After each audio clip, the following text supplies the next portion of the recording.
would you rather not have any holiday desserts at all? Other option. Other option.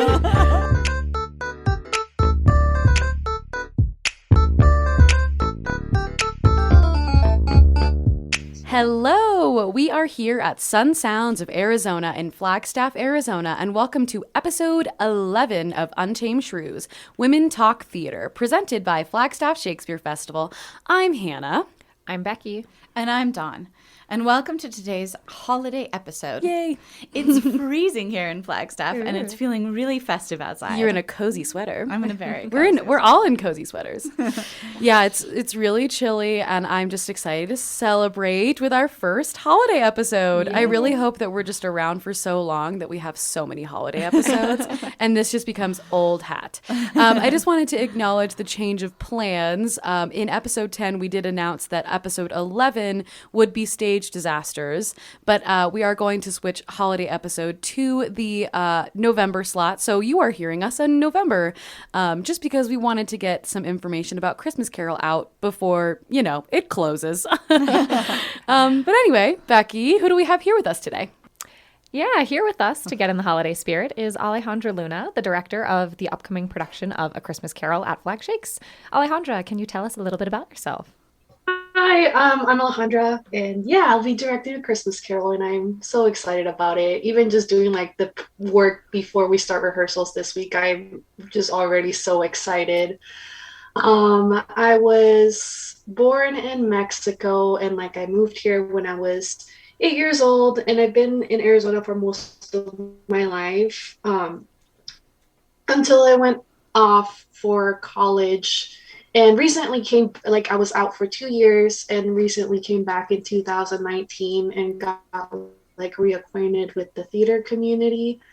So it's been pretty awesome just getting to know new faces, because a lot changed in the 2 years that I wasn't here.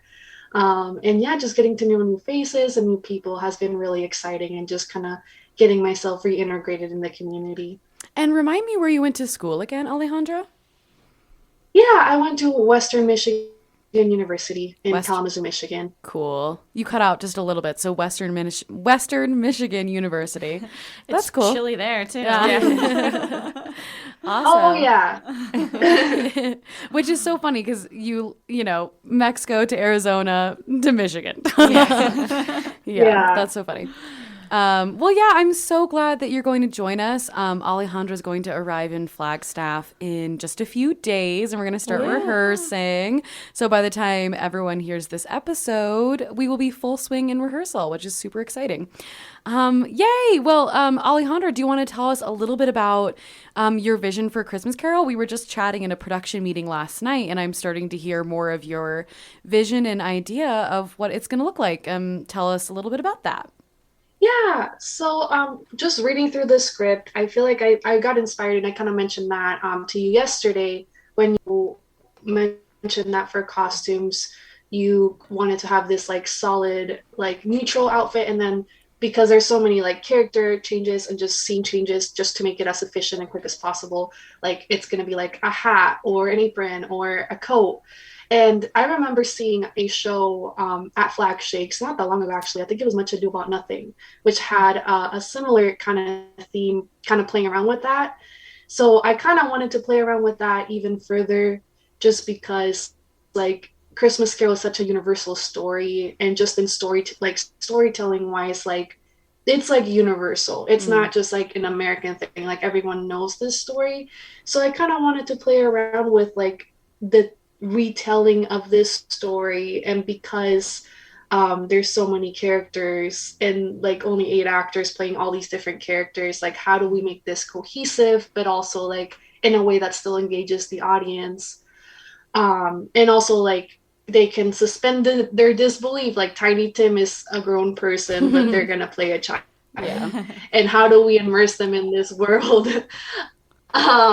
So I've had the idea, just based on those inspirations, that it's kind of like a play within a play, and then they will start on stage and discover this space full of costumes and props and this like a script, because this Christmas Carol script, and they kind of just start putting the show together and use what's available, just kind of play around with that, and then it would just give them the freedom to just kind of be more playful with it even more, because it's already like we're acknowledging that like yes, like there's adults playing children, and like old Scrooge and younger Scrooge look very different. Yeah. So it's just kind of playing around with that, and I think it'll be fun to see that unfold.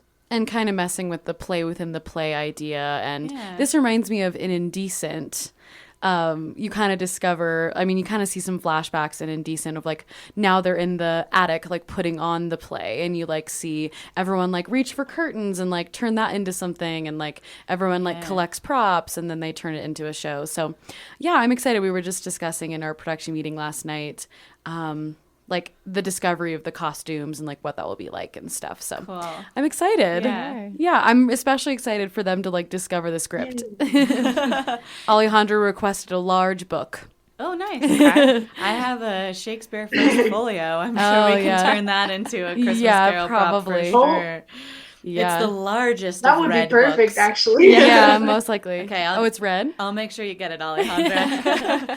It is, it's a huge red book, like in a Okay. case, and then it opens. Ooh. It's epic in size. Oh, wow, I love that. Yeah, that's so all right, cool. you've got it. It's it's all yours for Christmas Carol. I want to pick your brain, Alejandra. You mentioned like Christmas Carol isn't just an American thing. I'm actually super curious. Being born and growing up a little bit in Mexico, what was your exposure to Christmas Carol? Was it like something that you kind of knew in passing, or was it like a really, really prominent thing in Mexico? Well, it's not like I guess it's not as like a staple as it is here, but like Christmas is very much celebrated over there. So like there's always like the like Donald Duck like Christmas Carol like that they would always play over there. Yeah. And just like movies like that they like just dub. That's like they just play around, because like if you don't have cable, there's like the national shows, and they're always playing like dubbed movies. Right. And like especially during Christmas time, like all the classics would just be like shown dubbed. Yeah. Are there any like holiday traditions that you and your family brought over when you moved to Arizona from Mexico? Yeah, I guess like the way that we it's different. Like here, I think most people celebrate Christmas like on the 25th. And like I know for us it's more like on the 24th we have like a big feast, and it's like a big celebration. Everyone dresses up. It's almost like a second Thanksgiving. Because like it's a feast, and everyone gets ready and dressed up and all that. And then like on the next day it's like opening presents, and it's just like be in your jammies and like chill. That seems Recover pretty from similar. the big meal. Do you guys, so like, even in Christmas Carol, like they talk about like the pudding and the goose. What would you guys eat in Mexico for Christmas dinner? Is it the same as what I would probably eat, like a turkey and mashed potatoes, or is it something fully different? It's kind of yes and no. Like yes, we use like turkey and all of that, but I know that we've also like have tamales. Oh, true. Tamales which is a last year, huge like Christmas, I know my mom and I. Yeah, like we made some last year. No, it's so much work and so much time, but it's tradition. And also like pozole, which is like a soup. I love pozole. Yeah. I don't know. There's always like side dishes that are kind of like Mexican infused that kind of just happen. So. Oh, now I want tamales. I know. We actually have them every Christmas, because my uncle and his wife always host Christmas, and his like it's actually kind of interesting because he was adopted, but by birth he is Mexican. So that was one of the things his family incorporated, even though he was adopted by an Italian family, incorporated into Christmas for him. So they always have tamales and salmon. Oh, weird. Yeah, and then the traditional stuff. But for some reason, we always have, I think salmon is kind of my aunt's thing, and tamales is my uncle's thing, and then they do everything else for the rest of the family. Tamales and salmon. I Honestly, know. that sounds gross. Just the combination. Yeah, I try not to eat them together. Yeah, But. too separate. Yeah. Well, being Jewish, my family, we eat Chinese food. Oh, yeah, Christmas. Yeah. I love that tradition. Yeah, my whenever we'd go visit my aunt for Christmas, she's not Jewish, but she also just is partakes. not practicing anything else. So we would always do Chinese food in a movie. Yep. Yeah, and I think she learned that from friends of hers who were Jewish, because she just didn't celebrate the holiday of Christmas. Yeah, so she would be like, "Let's do Chinese food in movies," and so that's what we would do every year with my Aunt Molly. As white evangelicals, we are extremely average. We eat ham, turkey, mashed potatoes. We hang the stockings, open the gifts, Yeah, go to church. Well, I'm always curious to hear how people open gifts because it's so different in every family. And like my family, it was always the stocking you did on New Year's Eve. Christmas Eve. Christmas Eve, yeah. And then the rest of the gifts you did on Christmas, but we would all sit in a circle and distribute the gifts, but then open them one at a time. Like everyone would go around and open one gift. I know when I went to Christine's in Germany for Christmas, it was insane. You have to everyone is given a tiny pair of scissors. And you have to just cut the tape of the wrapping paper. Rather than rip it? Because all the wrapping paper gets saved. Oh. It takes wow. forever. And they also do this funny thing where they just wrap everything that they borrowed from each other all year. And give it back to them. And give it back to them. So it's like this funny joke on Christmas. great. Returning what they And on Christmas Eve, they do a toast. They have toasts with cheese. And then some of them have different things. You can't see what's under the cheese. So it's a surprise toast. What's under the cheese? Like a jelly or like a chocolate? No, it's usually mushrooms or chicken, or it's not something crazy, but it's just kind of funny because it's just the whole point of it is it's surprise toast. What's such You don't know strange what's under your German cheese. tradition? Surprise toast on Christmas. I loved Christmas in Germany. It was That's amazing. so But funny. so I'm always curious. So I'd love to hear from the three of you. What's your gift opening? And Becki, of course, you can talk about Hanukkah. You don't have to talk about Christmas. I mean, for us, we are quite a large family. So we've transitioned over the years because I'm the youngest kid, well, the youngest of my parents' kids. There's nieces and nephews. So we've kind of transitioned to we assign each other one person and we only get gifts for that one person because otherwise that's so many freaking gifts. Yeah. So that's kind of what we've transitioned to. And we've continued to pare that down where it's you also only get that person something $10 or under. So it's basically just stocking stuffers anyway. And then we'll go a little bit more out for the kiddos because they're just so obsessed. We don't do the Christmas Eve thing at all. Okay. We do not open gifts on Christmas Eve. It is all Christmas Day. So Christmas Eve is more candlelit church service at 5.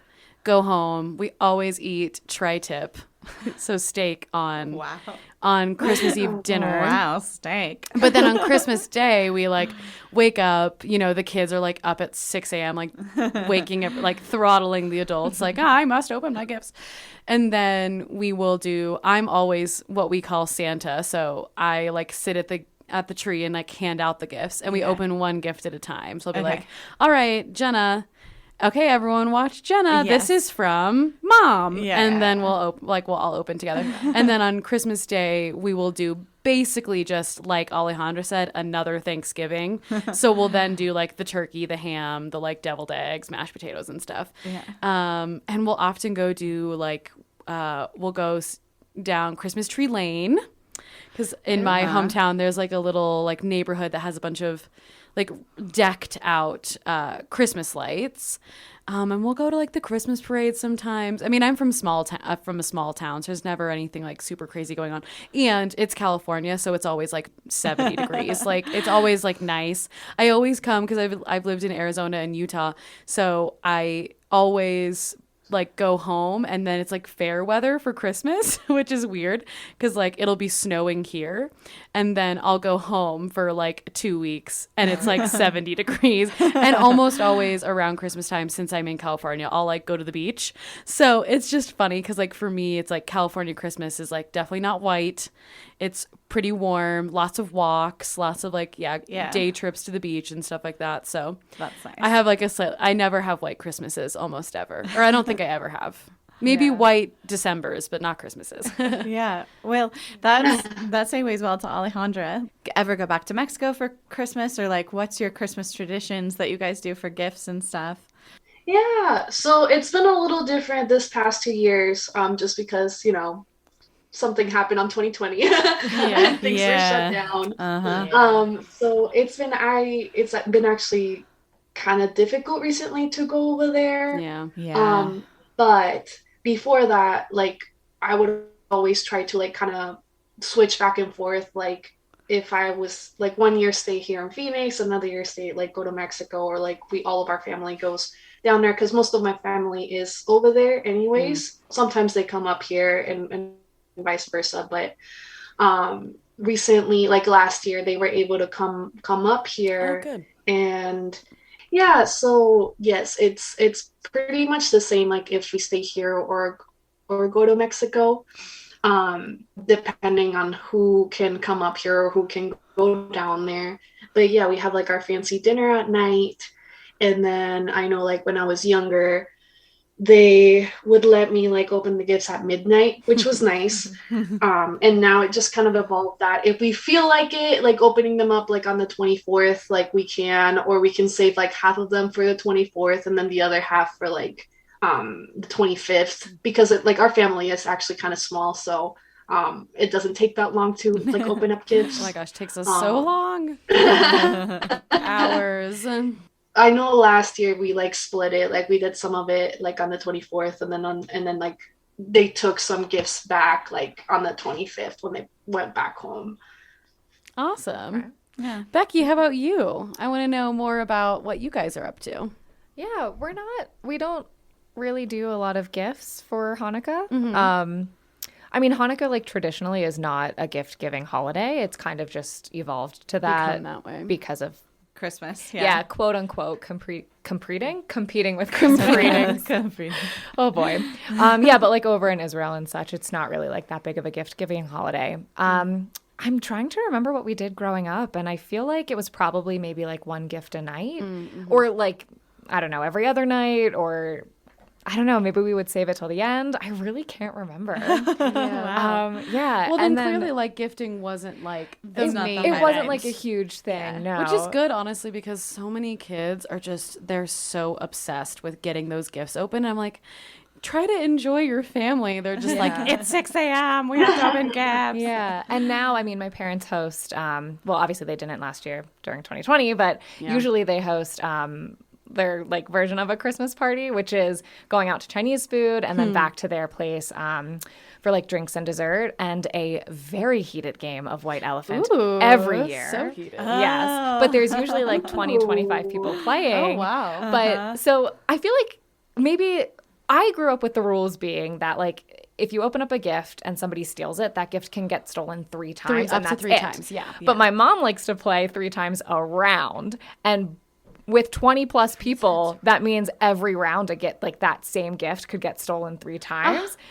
It's very heated. Yeah, that's really heated. But she's like, it's my house, my rules. So, all right. Yeah. So fun. Yeah. All right, Mama Zaritsky. And with that gift, her rules are like, it's got to be something that's either just like lying around your house that you don't want, or like, she's like, I don't know, the limit is maybe like $5 or something, but it can't be anything that you like go out and buy. It's got to be just like some tchotchke or whatever. Right. Or something random from the thrift store that you grabbed. Yeah. It's like the classic, episode of The Office with the white elephant. Do you guys know I that? actually don't watch The Office. I love The Office, but for some reason I like that episode in particular because it's like someone buys like an iPod and like brings it in like back when those were brand new, and everyone else stuck to like the $5 limit and like did the like very meaningful gifts. But like Jim has like a note in his gift to Pam, but she keeps stealing the iPod back because she just thinks it's a teapot. Right. Like, Yeah. she doesn't know. Anyway, it's a really cute episode. Yeah. I had forgotten about White Elephant. That's so huge fun. Or Secret Santa. Yeah. Secret That's Santa. like a huge thing. Oh yeah. We should Secret Santa. We should do a Christmas Carol Secret Santa, Alejandra. We actually should. That would be That's super so fun. Yeah, because like there's a lot of actors that I like. They're new to us, so like I gotta get to know them. That would be so That'd be sweet. really fun. That's a great idea. Yeah, I'll send an email. I'll send an email. That's so silly. Well, we kind of talked about it, but like, what are some of our favorite holiday memories or maybe holiday shows that we love? I mean, Christmas Carol is obviously like such a classic. Yeah. I mean, everyone's seen it, done it, been in it, read it, seen the movie. Love it. Yeah. I've seen so many other Christmas shows, and I just don't think anything else carries the message. And it's season, still the like, reason for the season. It's still a fun, like exciting. I loved Alejandra talking about making it even more fun with allowing the actors to kind of like discover it and play, because it really is a very fun show. And yet somehow I think it has just such a good message. Like the message is so powerful. It's there from the very beginning. Like, you know, we're all just fellow passengers on the way to the grave. Like we're not strangers. We're not different, you know, we're not different from one another in all the ways that have been delineated by mostly in Christmas Carol economics. Yeah, it's all about. It's almost always about poor versus. It's all not about poor, economics, which is very often true.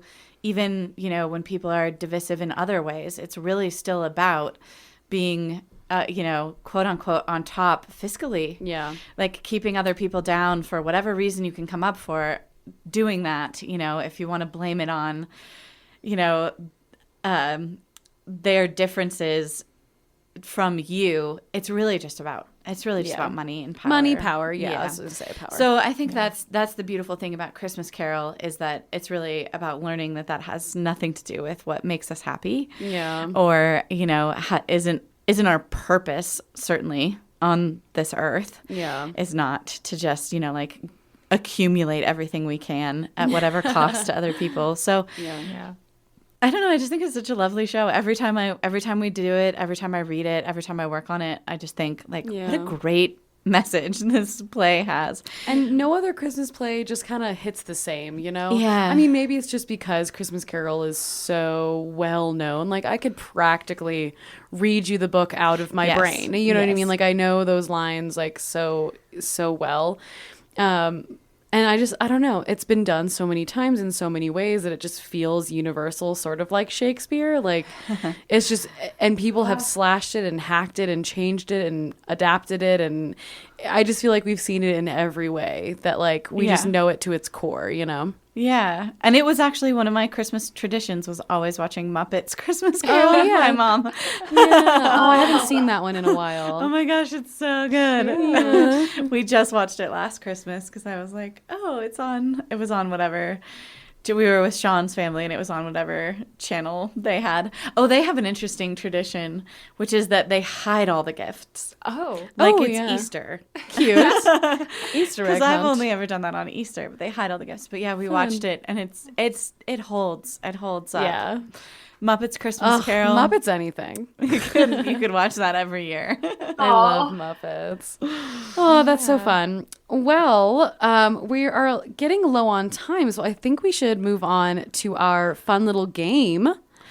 This is our first time playing a game on the podcast, so let's see how it goes. So I went ahead and put together some holiday/theater would you rather questions, and I want to ask you guys some of them. Ooh. So again, they're both like holiday related and or theater related. So should we all answer them, or should I just choose one of you to answer the question? I think choose a person Choose? per question. Yeah.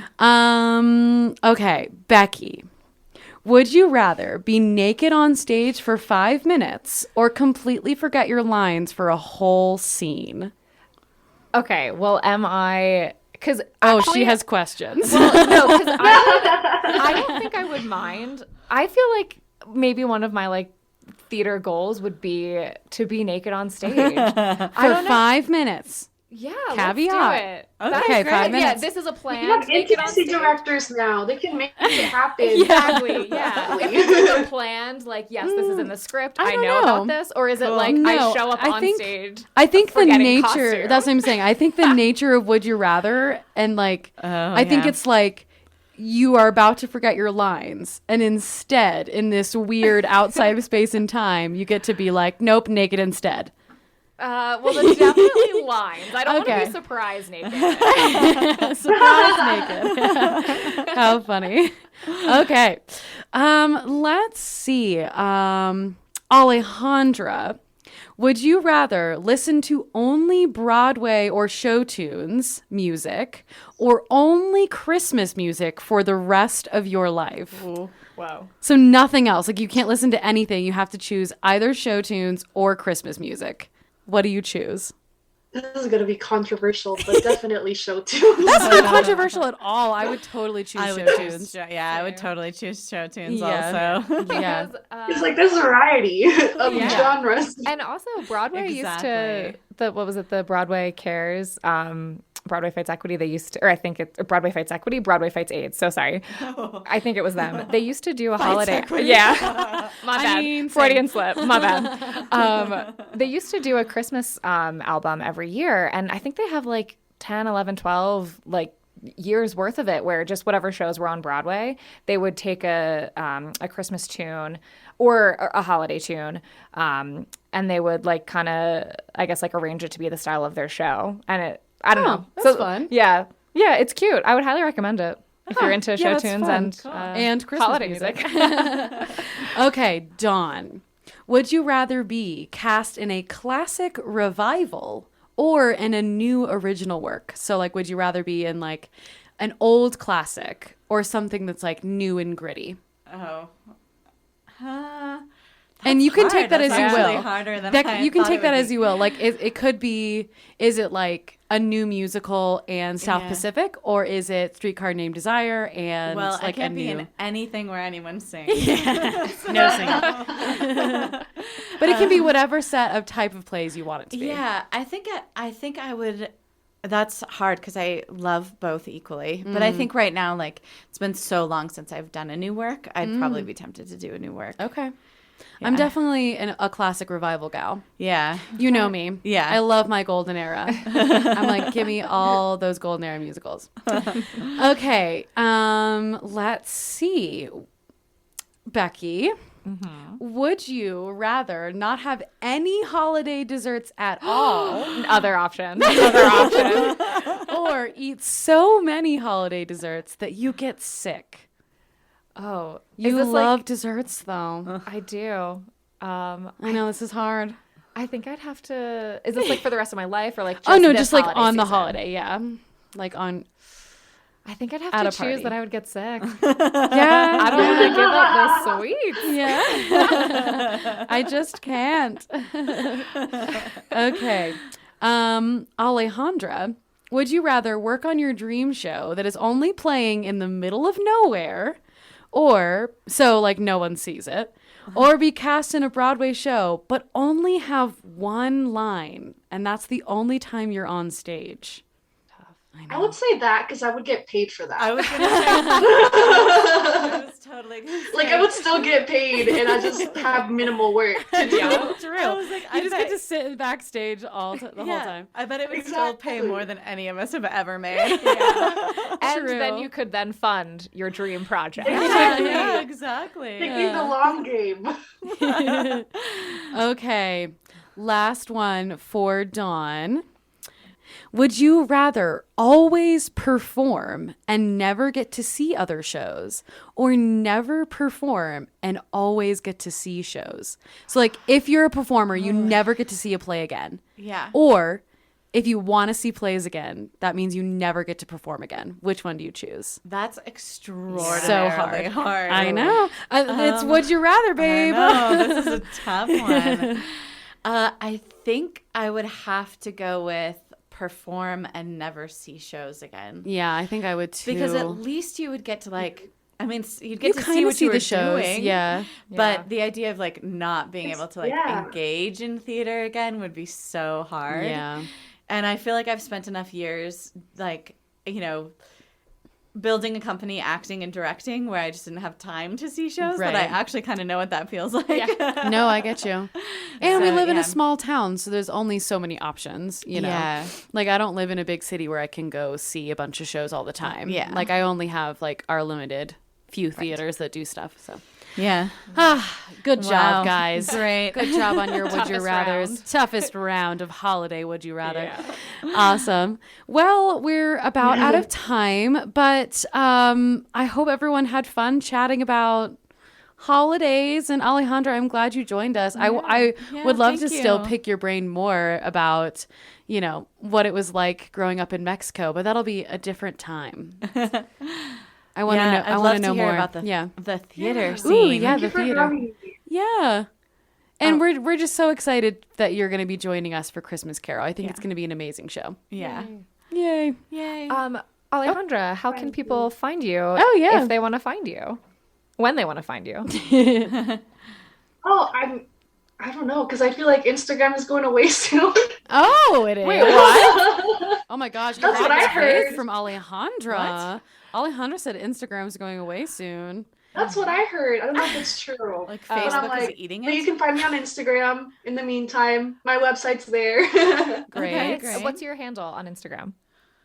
It is Ale Lunita, which is like a play within my last name.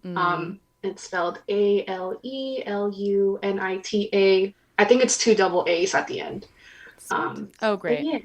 Yay. Yeah. And I've seen your website. It's lovely. So go check out her website. And of course, come see Christmas Carol so you can see her work. And yay. Yeah. Thank you, everyone, for listening to this month's episode of Untamed Shrews. I'm Becki. And I'm Hannah. And I'm Dawn. Are you sure? Are you? Let me say it again. No, I like it. And I'm Dawn. Yes, you are, Dawn. Yes. I'm going to keep it. Dawn. I'm Dawn. Join us next month for an episode about our biggest stage disasters, costume malfunctions, forgotten lines, body-checking stage pieces. You name it, it's probably happened to us. Follow Untamed Shrews on our Instagram at Untamed Shrews Podcast and on Facebook at facebook.com/Flagstaff Shakespeare Festival. All episodes of Untamed Shrews can be found on sunsounds.org, the Flagstaff Shakespeare Festival YouTube, Spotify, Google Podcasts, and finally, Apple Podcasts and Stitcher. This episode of Untamed Shrews starring Dawn Tucker, Becki Zaritsky, Hannah Fonts, and Alejandra Luna. Show art by Calliope Luedeker. Podcast theme song by Cadence Lamb. Podcast produced and edited by me, Hannah Fonts. Presented by Flagstaff Shakespeare Festival and recorded at Sunsounds, Arizona. Special thanks to our lovely audio engineer behind the glass, Gina Byars. Yay! Yay!